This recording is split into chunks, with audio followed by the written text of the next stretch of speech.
Baramutse, reka dushimire Imana ku bw'uyu mwanya w'igiciro yaduhaye kugira ngo dusangire ijambo ryayo. Kugira ngo dutangire dusoma ijambo ry'Imana mu gitabo cya Bakorinto ba mbere, igice cya 6 duherera ku murongo wa 9. Igitabo cy'Abakorinto ba mbere, ibice 6 guhera ku murongo wa 9. Bibiliya iravuga ngo nimuzi yuko abakiranirwa batazaragwa ubwami bw'Imana. Ntimwishuke. Abahehesi cyangwa abasenga ibishushanyo cyangwa abasambanyi cyangwa ibitingwa cyangwa abagabo bendana cyangwa abajura cyangwa abifuza cyangwa abasinzi cyangwa abatukana cyangwa abanyazi, bene abo ntibazaragwa ubwami bw'Imana. Kandi bamwe muri mwe mwari nkabo, ariko mwaruhagiwe, mwarejejwe, mwatsindishirijwe n'umwuka w'Imana yacu mu izina ry'Umwami Yesu Kristo. Mu gihe abantu babaho ubuzima bwabo baba bumva ari abantu bakwiriye kuba beza ku Mana. Baba bumva ari abantu Imana ikwiriye kwishimira bitewe n'uko babayeho, bitewe n'uko bamanaginze ubuzima bwabo.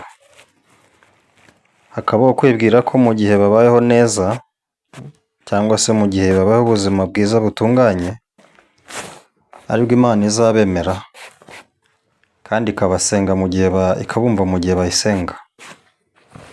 Ariko bakumva ko mu gihe batabaye beza, Imana itazabumva mu gihe basenga, ndetse Imana itazabaha ibyiza, ndetse binangoye ngombwa Imana yabaha ibibi gusa.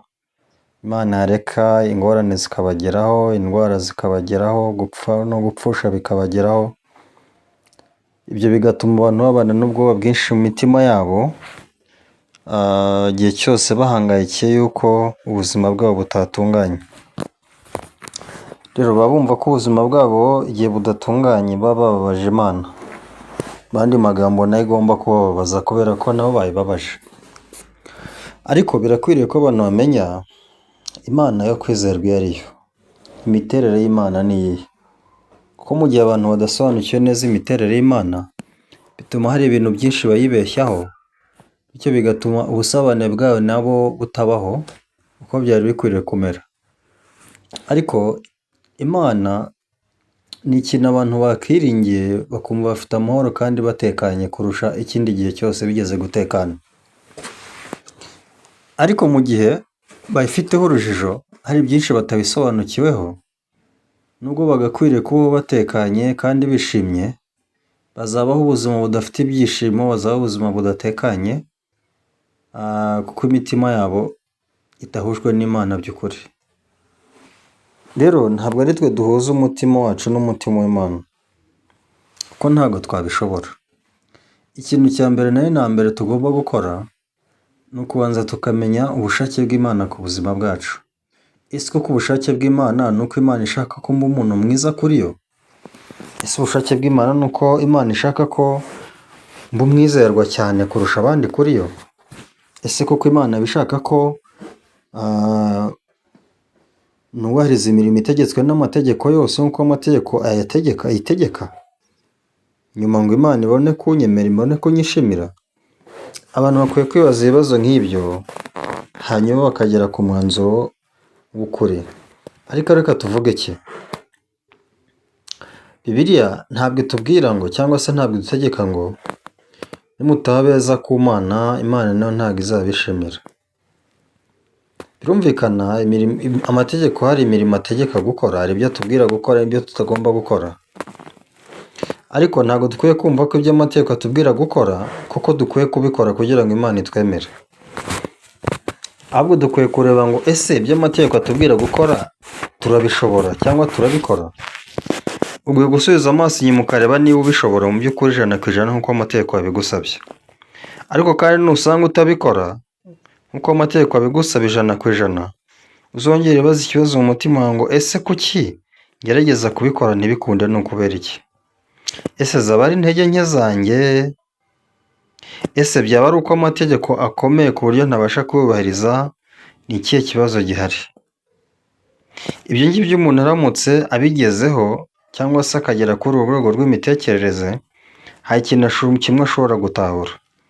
ashobora gutahura ngo kuba amategeko ntari kubahiriza, kuba ko ntari gukora ibyo amategeko yategetse, si uko ntabishaka, si uko nta murava mbifitiye, si uko ntazi ko ari byiza, ahubwo impamvu ntari kubishobora ni uko bikomeye ku kigero cyo ntashobora kubisohoza. Mu yandi magambo, ntabwo turi abantu bashobora gusohoza ibyanditswe mu gitabo cy'amategeko. Ndababwira impamvu. Kuki umwana w'umuntu adashobora gusohoza ibyanditswe mu gitabo cy'amategeko? Kuki umwana w'umuntu adashobora gusohoza ibyo amategeko amutegeka gukora ngo bishyire ku murongo nk'uko bivugwa?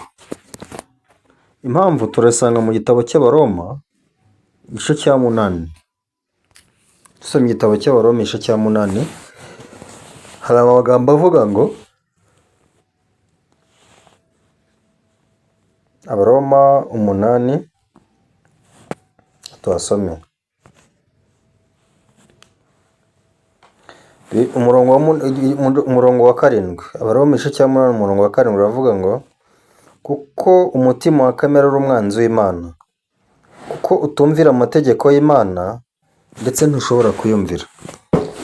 Wa muntu we, niba wajyaga ugerageza gukora ibitegetswe n'amategeko, niba wajyaga ugerageza gusohoza imirimo itegetswe n'amategeko bikakunanira, ukibaza impamvu bikunanira cyangwa se wenda ntuniyayibazeho, ariko impamvu ubona ubikora ntibikunde ni iyi ngiyi. Bibiliya yavuze ngo umutima wa kamere ni umwanzi w'Imana, kuko utumvira amategeko y'Imana ndetse ntushobora kuyumvira.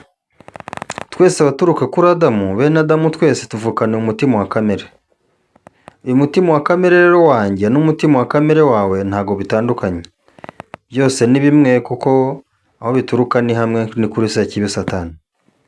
Upfa kuba warakomotse kuri Adamu gusa, nawe muri we hari n'umutima wa kamere. Rero turi kugerageza kubaha Imana, turagerageza gukurikiza amategeko y'Imana, muri kamere yacu ntabwo bishoboka kuko ntabibamo.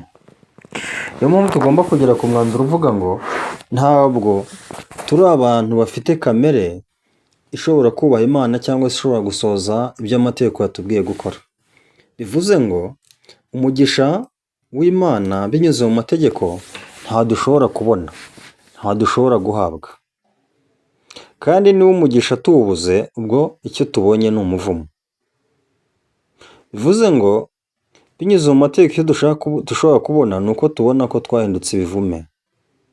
Amategeko icyo yaje kutugaragariza, amategeko icyo yaje gukora ni ugutuma uno muvumo uduhama, ko twabaye ibivume binyuze mu bicumuro by'abakurambere bacu. Twasomye amagambo mu gitabo cy'Abakorinto ba mbere ibice 6 umurongo wa 9 kugeza ku wa 11. Ahangaha Bibiliya yatubwiye abantu batazaraga ubwami bw'Imana. Iyo abantu basomye amagambo nk'aya, baba batekereza ko Imana iri kubabwira ko badakwiriye kumera gutya. Ntabwo nkwiriye kumera gutya, hamwe niko babibwira. Biravuga ngo ntimuzi uko abakiranirwa n'abaragwa batazaraga ubwami bw'Imana.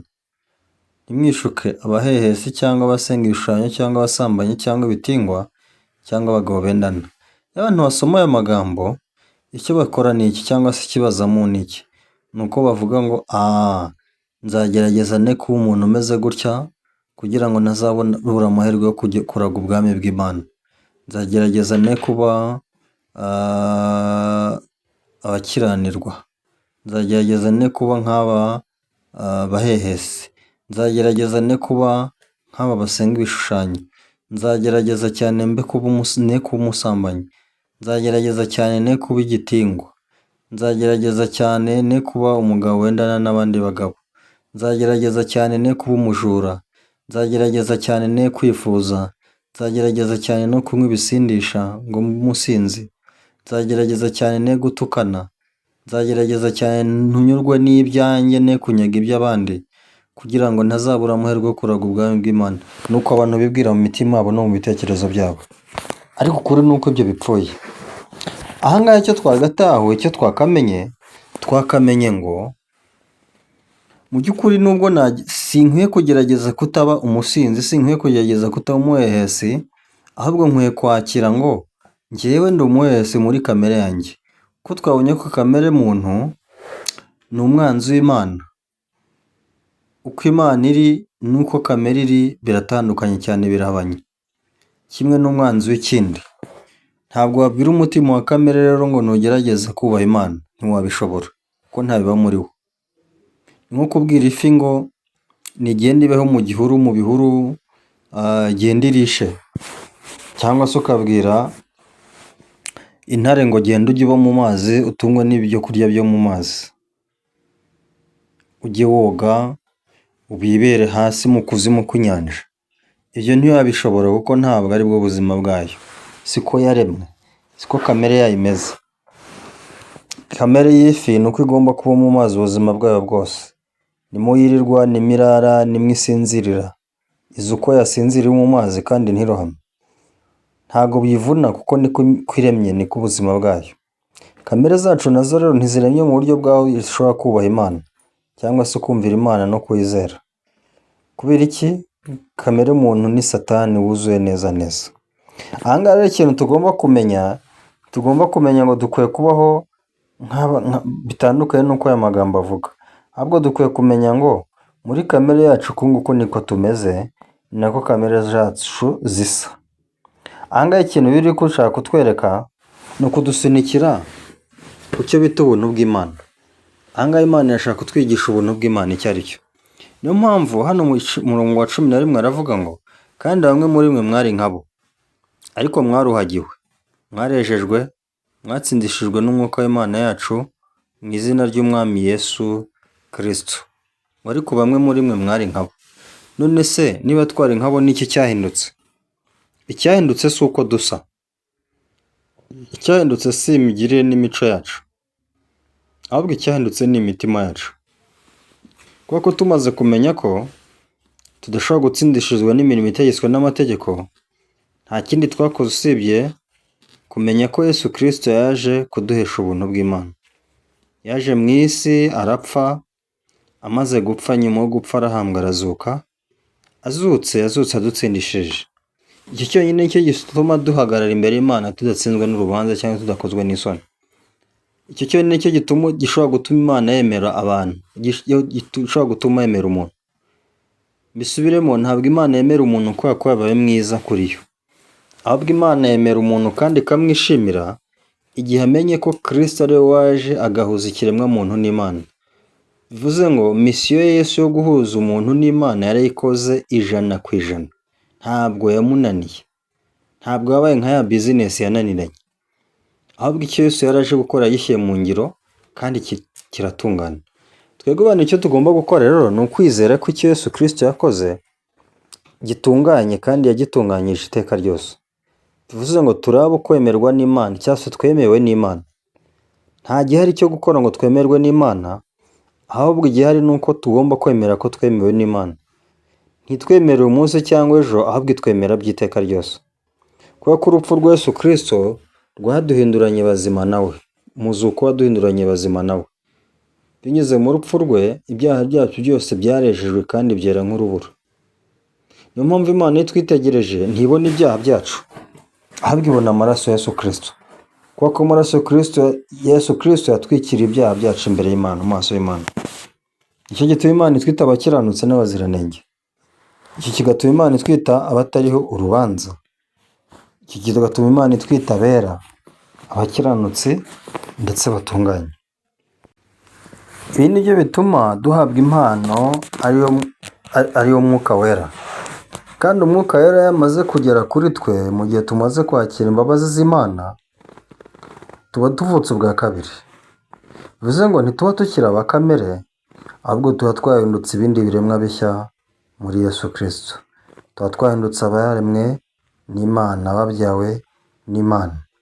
Kandi niba tubyawe n'Imana, icyo gihe icyo bivuze ni uko Imana iba iri natwe niko turi.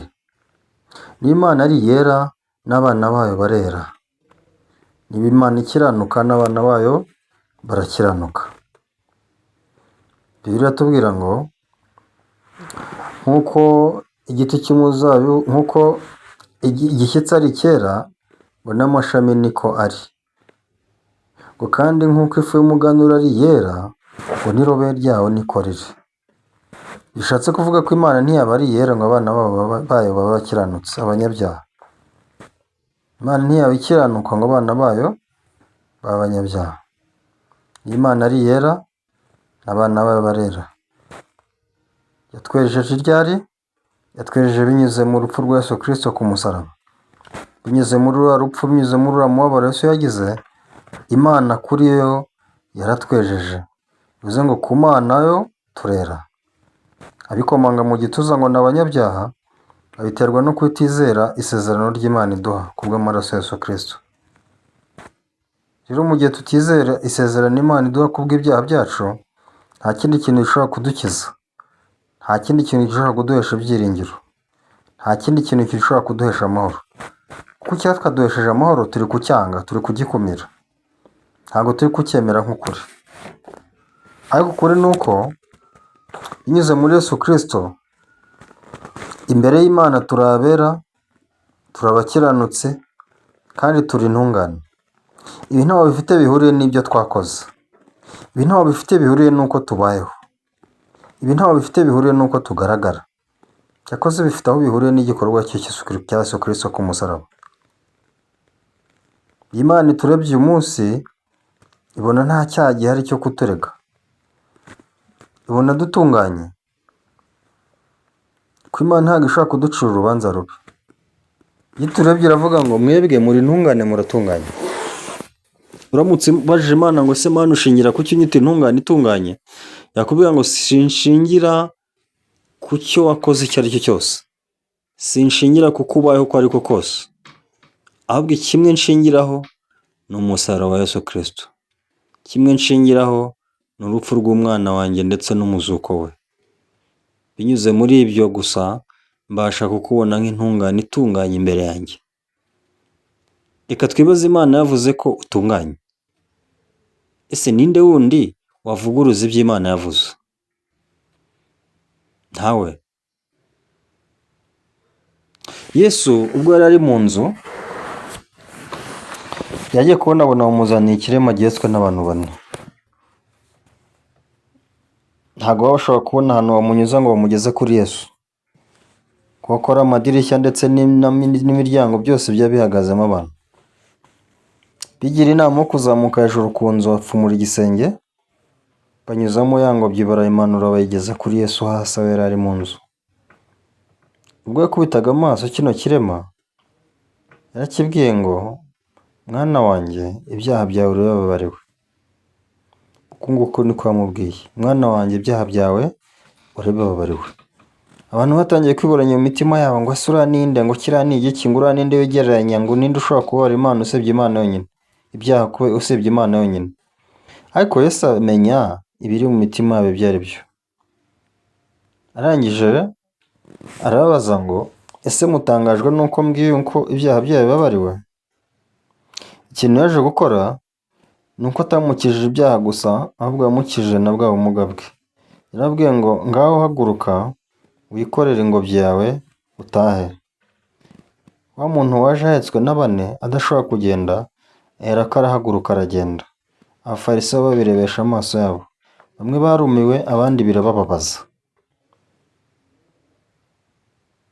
Bamwe barumirwa, abandi baratangara, abandi bibatera agahinda kubw'ibyo bibaye. Yesu yaravuze ngo mwana ibyaha byawe babariwe. Bari abantu nubwo biburanyaga mu mitima yabo bashaka kuburanya Yesu, ariko ibyo bavuga byose bitandukanye n'uko avuze ntabwo byakuraho icyo Yesu avuze. Kuko niba Yesu abwiye umuntu ngo ibyaha byawe birababariwe, nta wundi muntu wabivuguruza. Kuko Yesu niwe mucamanza wa nyuma. Mu isi tugira imanza, habaho n'inkiko z'ikirenga, ariko nuko zihari, Yesu ari hejuru ya byose. Yesu niwe ushobora kuvuga ijambo rya nyuma, kandi ijambo rya nyuma ntihagire urirengaho.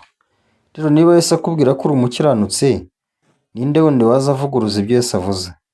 Niba Yesu akwita intungane, ninde wundi waza avuguruza ibyo avuze? Yego, birashoboka ko umuntu ashobora kuvuga ngo urabeshya, ntabwo uri umukiranutsi cyangwa ntabwo uri intungane, ariko ntibikuweho rya jambo Yesu yavuze. Niyo mpamvu icyo dukwiye gukora ni ukubaho twiringiye icyo Yesu yatubwiye, ni ukubaho twiringiye icyo Yesu yavuze. Nicyo kizima kandi gihagije. tutitaye ku biri kuba, tutitaye ku ibintu bimeze, tutitaye ku byo twakoze, icyo dukeneye kwitaho kurusha ibindi byose ni ijambo ry'Umwami wacu Yesu Kristo. Niba akubwira ngo uri umunyabyaha, ubwo uri umunyabyaha, ariko niba akubwira ko ukiranuka kandi utunganye, ibyaha byawe byejejwe, byemera uko kuko niko biri, niwe mucamanza w'abacamanza. Niba agucira urubanza rero, ubwira ko udakwiye gucirwaho iteka, nta iteka ukwiye gucirwaho, ko uwo mucamanza nta wundi ushobora kuvuguruza urubanza rwe. Niringiye ko twakwita ku rubanza Yesu Kristo yaduciriye, ku rubanza Imana iducira binyuze mu ijambo ryayo, aho gukomeza kuyobwa n'ibitekerezo n'amarangamutima byacu. Reka dusenge Imana. Mana, turagushimye, tugushimiye ko wejeje ibyaha byacu ku musaraba, tugushimiye ko waduhinduye abera muri Kristo Yesu. Twari tuzi ko dushobora kwitwa abakiranutsi turi mu isi, ariko Mwami warakoze kuko watwejese ukuri kw'ijambo ryawe, kandi ijambo ryawe rikamurika mu mitima yacu. Ubu ngubu tukaba tubana n'imitima ikeye kubw'ijambo ryawe. Reka ab'isi bose bamenye umucyo wamurikiye isi, babashe kubaho banezerewe mu mitima yacu yabo. Mu izina rya Yesu Kristo dusenze twizeye, amen.